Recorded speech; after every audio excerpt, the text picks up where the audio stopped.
look for ways to participate, right? Because it's all in you, really. If you want to create change, that's something that you can create and hopefully find people that encourage you to create change. And Andrea, before we switch the mic, since you didn't present today, I was wondering if you might say an extra word. Andrea is an example of a student team that did none of the above, right? They said, hey, I'm not in for this competition thing. I don't want to do this. Andrea is an international student from Guatemala. So she said, the problem is still important to me. Maybe you could share a little bit about what you did, even though you decided not to do the competition. Yeah, so I am international, so the problem that I focused on was something that most of you consume on a daily basis, which is coffee, right? And most of the time, people don't really think where these commodity goods come from or what it takes to produce them. And coming from Guatemala, who produces a significant amount of coffee, I've been around all those workers and I've seen it firsthand. And it was something that impacted me, and I really wanted to create awareness around that issue because in Guatemala, the coffee is hand-picked, so it requires a lot of workforce. And because the way it's structured, it brings in a lot of family work. So it's a lot of families with their children, and while the adults pick the grains, then the children need to go to school.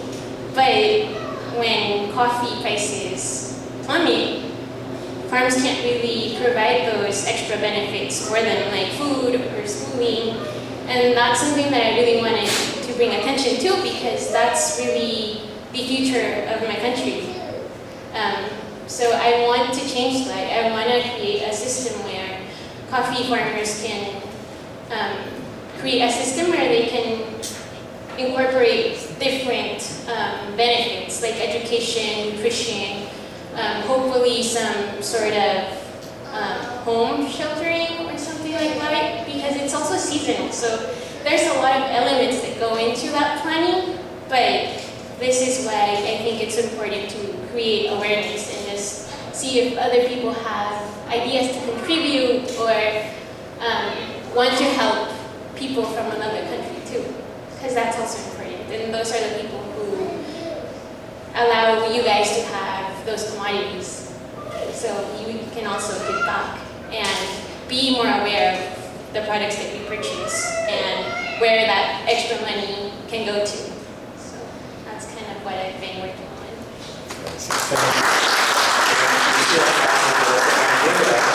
Instead of the competition, decided to film a 45-minute documentary in Guatemala last summer that will be showcased in March at our showcase. So lots of ways to get involved. I think I'll turn it back over to our Senate.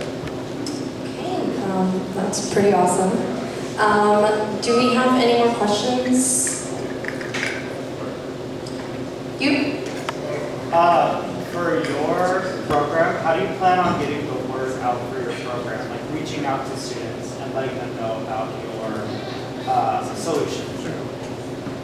Could you elaborate on that one more time? I have one job to do. How do you plan on getting the word out about this initiative, specifically your website, how to say? Okay, so in terms of the team, events like this, where we can promote the problem we're trying to solve and the solution we propose out to everybody at MJC, and let's say we're looking for someone specific who can do, let's say, either designing or creating a website or anything particular. There are clubs here at MJC. You can visit those clubs. Those clubs are full of people who are interested in a certain topic. You can go visit them and be like, hey, we're looking for someone who can do this, someone who can do that. Do you know anybody?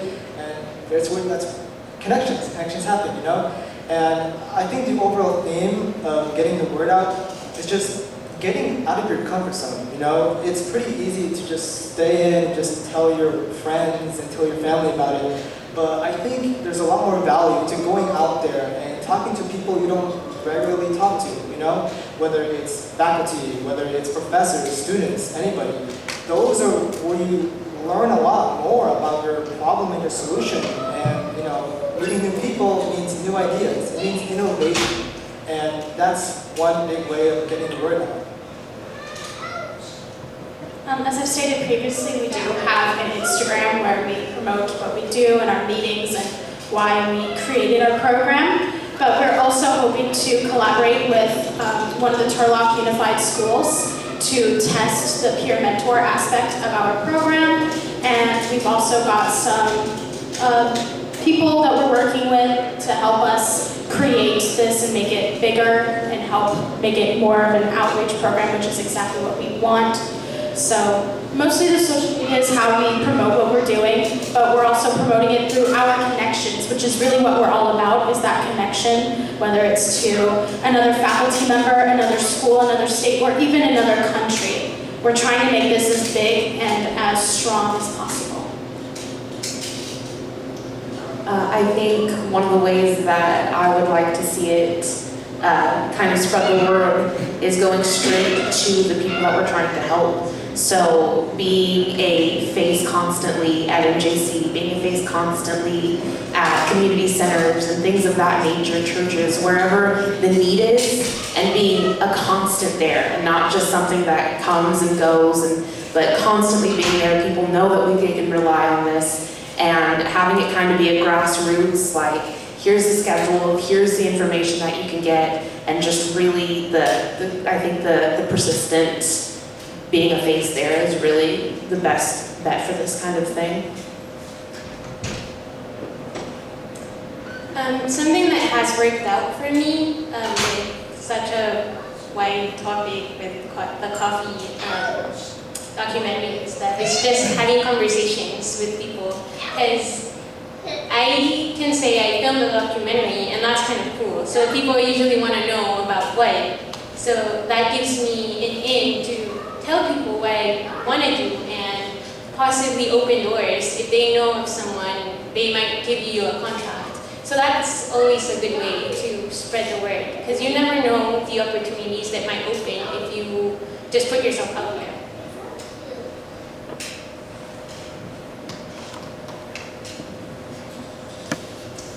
Okay, did that answer your question? Okay, do we have any more questions? Go ahead. My job. So this one is for Community Catalyst. I'm curious as to what your end goal with the website is. Like, do you plan for it to be something that is directly implemented into like the MJC system, like something you can access through Canvas? Or is it something entirely student run and student teacher run, I guess, by that extension? Yeah, so with that, currently our website, we want to stick to it being very local, MJC-wise. And when launching something where you might run into students entering their own information, we have to be very careful about that, which is why we want to work with MJC very closely on it. That's if MJC allows us to work with them closely, of course. And currently, what we're doing right now to see whether this website is heading in the correct direction is we're talking with clubs and having them be promoted on our website. That way we can see how it goes with student interactions with our website and seeing if they're willing to apply and see what they're interested in. Because overall, our website, we want to reach every type of students, whether it's computer science, mathematics, science, nursing, arts, English, anything it can be. One of the biggest goals we have is to make it so that any kind of student here at MJC can find opportunity on our website.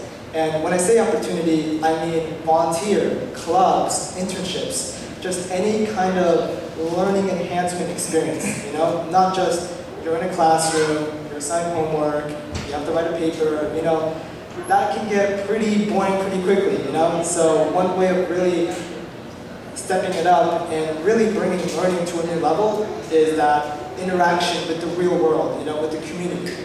And once we start at NJC, we can hope to see if the same system will work with other colleges and other places. So I hope that answered your question. So I actually have a question. I was wondering how your guys' issues connect to you guys personally. If you guys have experienced any of the issues that you are trying to get resolved. Yeah, so when I graduated from high school, it was during the COVID period, right? And so that means that my classes for the first semester in college were going to be online, you know? And I try not to get too discouraged about it, you know? It's online, yeah, you know, I get used to it in high school, I guess it'll be fine. And after many months of going through this whole online system, it just became me, myself, and I basically. You know, I have to figure out how to solve this problem, and if I don't, I can't go to campus, it's closed, there's no one I can talk to. Sure, I can hope to make a few friends over there, but you know, on that opportunity group, there was no opportunity. And that really frustrated me because as much as I value grades, I also value being able to actually learn what you're doing, understanding what you're interested in. You know, if I'm interested in computer science, so if I'm taking a computer science class, you know, as much as it is typing on the keyboard, you know, just more than that, the logic behind it, the understanding. How do you apply that logic to different problems, you know? And so that's where I was like, there needs to be some way to solve this. You know, oh, maybe I can go to a computer science club. There was no computer science club. It wasn't until recently, very recently, that there is now a computer science club. You know, and I'm sure I'm not the only one. I'm sure there are many other students who face a similar problem where, you know, just attending a classroom, whether it's online or hybrid, it's not enough. You know, a lot of students get discouraged. They don't want to learn anymore. They don't feel that passion for what they want to do with their life. And that's the whole goal of the website, you know. It's accessible, it brings people together, and it sparks new ideas. So when we were coming up with a problem in our community that we wanted to solve, the main thing that we realized that we all had a connection with was children and how can we help people who are younger. And we all realized that we had similar stories of struggling with mental health as a young person, whether that be as a 12-year-old or even a 17-year-old. We all have faced some really tough, hard, sad times. And we wish that we had someone to talk to that had been through it recently, and was in a place where they were doing better now and had grown. And we were thinking about how we had grown and how we wish that we had someone to talk to, especially someone who was in college. Because I know that when I was a freshman, I did not envision a bright future for myself at all. I didn't think I was going to get into any college ever. And instead, I was fortunate enough to pull it together and get into a 4-year. And we just wish that we knew someone and had someone. And in our survey that we had published to our friends and family, we saw that a lot of them had that same hope, that they wish that they had had someone close to their age, but still older and wiser to talk to about their problems, that was a trusted adult. And we wanted to provide that for them, because what we have seen through stories, especially my mom, she works at the high school that I went to, and my high school is part of a K-12 campus. She's talked to me firsthand about how a lot of these people who went through the pandemic in middle school or early high school lack a lot of the social skills and have really a hard time with their mental health, to the point that it gets to be violent for themselves or others. And we want to be able to help these people become better contributing members of society, because whether we like it or not, they are the future. And we need to make sure that we are setting up a positive future for our community and our world. For me, I grew up in a low-income home from the time that I was very little, and I remember the days of having nothing in the cupboard, nothing in the fridge. And as my wife and I started NJC, sometimes our only source of food was the flow, and that would have to last us until the next one. And that was often just the frozen sandwiches from Starbucks, which we were so incredibly grateful for, but there was still more needed. And we've actually had family members have pass away from not being able to get the dietary needs that they needed because they had restrictions and they were low income and not being able to access those things.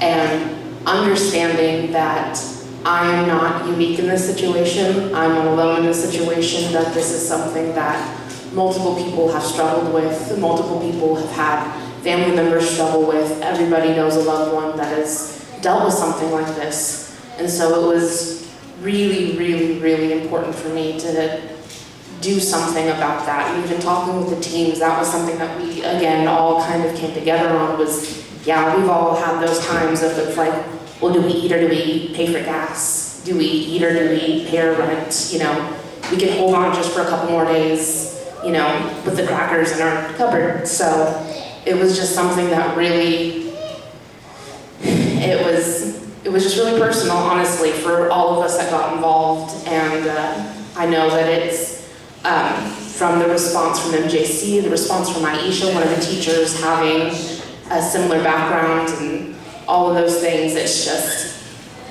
that's really where it stemmed from, was personal experience.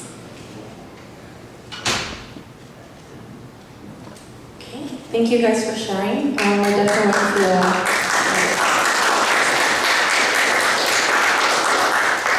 I definitely think that most of us can relate, so thank you guys for sharing. Does anyone else have any more questions? I have one question. I'll give the mic to someone.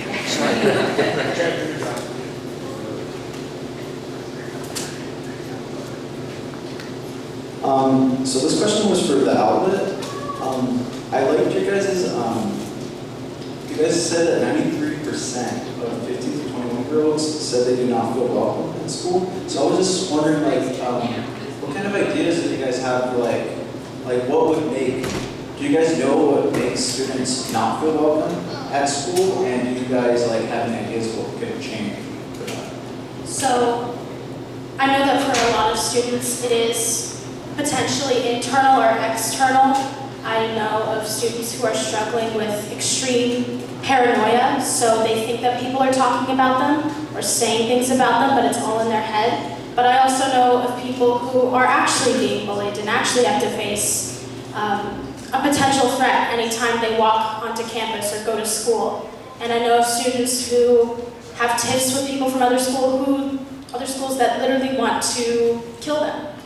And what we want to do is at least create an environment that can turn from one small bubble and expand to create a large-scale environment in which students will feel safe using communication and using our connections to professionals and colleges and research to sort of help them get the help that they need, or maybe just help them talk to a professional about it, or talk to maybe even law enforcement about it if it gets to be that bad. So that way we can prevent these students from not feeling welcomed on campus and prevent them from not feeling as safe on campus. For a lot of students, school is hell, and we want to prevent that feeling because I know for a large portion of my life, school was wonderful. And it helped set up this positive image for me of school that then propelled me to want to achieve better things, to want me to become a teacher in the future. And even though I'm not saying we want all of them to become teachers or something, I still want them to become people who see the world as something that is hopeful rather than something that is dismal. I hope that answered your question. Do we have any more questions? Good. Well, this may be the time to add Professor Gilbert and Professor Wilson. We're either one chair short, or we can have you share a microphone or stand. Maybe it might be better. Oh, that would be great. Yeah. I wanted to also add Professor Wilson and Professor Gilbert. They are actually offering the Workforce Skills 300 course this semester, where they're exploring local community problems. I just want to back this up quickly by introducing these two superstars. We're looking at an engineering and an English professor here. Okay, when's the last time they even talked to each other? Right? They've been working together over the last 4 years with Lemelson MIT and the State Chancellor's Office, and they're leading 24 community colleges in the largest community college system in the world in a pilot on how you integrate skills in your learning. So I'll hand it over to Professor Wilson. Thank you, Chad. Well, we did rock, paper, scissors, and I came up, so I think it was a win. It's an opportunity to speak about something that Professor Gilbert and I have been very passionate about over the last few years, and amazing opportunity for us. So, Chad, by the way, 5 minutes? What you need? Yeah, my guess is they're going to go for the pizza in about 3 to 4 minutes. Okay. Am I right? Shoot for 2. Yeah. So I will briefly then tell you a little bit about what we've been working on and been a part of for the past few years. So, Jeremy, would you want me to show you the video? I have the video queued. you know, Or do you want to save it? let's save it. Let me say a few things, and then we'll go from there. So, originally, the Chancellor's Office of the California Community College System recognized a need that Professor Redwing mentioned a few minutes ago, or at the beginning, about classroom learning and experiential learning and the benefits of that. And they began a program that we kind of put under this umbrella that we call Invention Education. And so 4 colleges were selected to start a pilot program to implement in some way something called invention education, and it was really up to the community colleges to come up with what that would look like. And it was intended to incorporate not just experiential learning, but along that in this umbrella of invention education, techniques for problem solving with an emphasis on community, as these teams have tackled.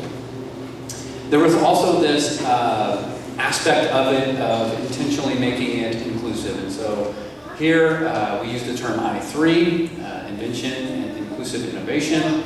You can look at statistics that show, and for example, one marker of innovation in an area perhaps is how many inventions per year are being generated in that area, and what are the demographics of those who are creating those patents. And by and large, they are white or Asian and male. And so there's this issue that we've got, that we know there's a large portion of the population that we know have good ideas and aren't necessarily floating, for lack of a better term, to the top and being realized. So what did that look like here at MJC? So Professor Gilbert and I, and a larger team, but we were kind of boots on the ground in terms of unfolding a quote program, and by that I don't mean an AS degree, but just a program. And it started off with something called Innovation U.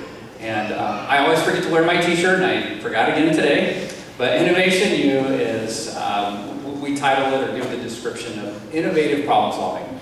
And it is a community-focused, inclusive-focused course where students learn how to identify a problem, identify the stakeholders involved, and come up with a technique for really boiling down to the root problem, affecting a community, who those stakeholders are, to make sure that the problem that's going to get solved has been identified completely and accurately. And we actually spend most of the time looking at that, because in some ways that's the hardest part. A lot of these teams, I would imagine, can really identify with that, and just understanding. I heard about a survey that was done, and that's one of the things we talk about. We do exclusive, we do interviewing with stakeholders, and in this past workshop that we've done, which is now actually a 4-credit course, 2 units, and it's satisfying the activities requirement. It's called Workforce Skills 300,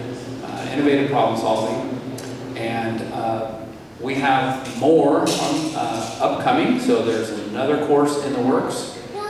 Prototyping techniques, so as students develop ideas and solutions, we want to have a space, and we have that now, a physical space. It's actually in the works, but it's coming. And a course where students can come in and use equipment and techniques to prototype solutions that they may have.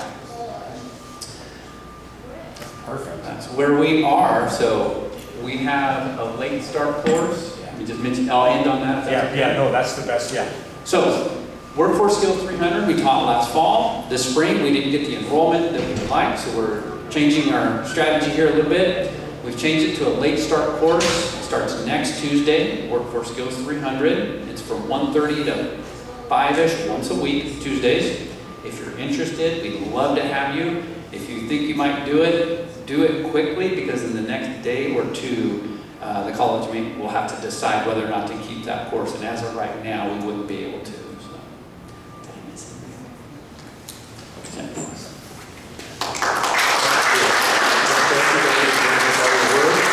We look forward to playing with the 3D printers very soon in the Innovation Center. So thank you. Well, good. Hey, I know it's been a long day, but a good day. I think I'll just end with this. We should definitely have MLK Jr. in his question of like, what are you doing to help others, kind of echoing. But I think I'll end with, this is always my favorite. Mrs. Fred Rogers. Do you know who Fred Rogers is? Any of you? Mr. Rogers?